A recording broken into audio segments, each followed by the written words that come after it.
Welcome to Praneeth travelling diaries. మా ఛానల్ని subscribe చేస్తూ ఆదరిస్తున్నటువంటి వ్యూవర్స్ అందరికీ చాలా చాలా ధన్యవాదాలండి. ఇలాగే మా ఛానల్ను ఎల్లప్పుడూ ఆదరిస్తారని కోరుకుంటూ, ఈ వీడియోలో మీరు చూస్తున్నటువంటి ఈ ప్రదేశము తెలంగాణలోనే చాలా చాలా ప్రసిద్ధి చెందినటువంటి ఆంజనేయ స్వామి వారి క్షేత్రం ఇది. దీన్ని కొండగట్టు అని పిలుస్తారు.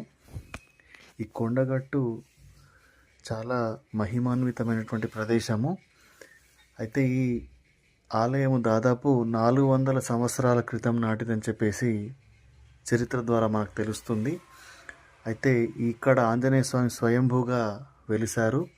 అయితే ఇక్కడ ప్రత్యేకత ఏంటంటే, ఎక్కడా లేని విధంగా ఆంజనేయ స్వామి 2 ముఖాలతో దర్శనమిస్తారు. ఒక ముఖమేమో ఆంజనేయ స్వామి, ఇంకొక ముఖం నరసింహస్వామి.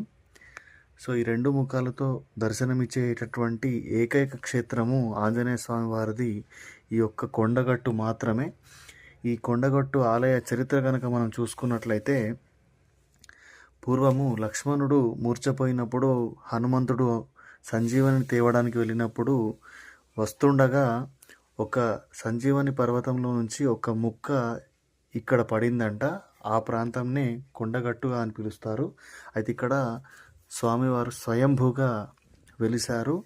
ఇది ఒక ఆవులను మేపే కుర్రవాడు ఈ ఆంజనేయ స్వామి విగ్రహాన్ని చూసి ఇక్కడ పూజలు జరిపించారంట. సో అలా ఈ ఆంజనేయ స్వామి విగ్రహం అనేది ఇక్కడ వెలిసింది. స్వయంభూగా వెలిసినటువంటి విగ్రహం ఇది. అయితే మేము ఒక్కటే రోజు 5 క్షేత్రాలను దర్శించుకున్నామని చెప్పాం కదా.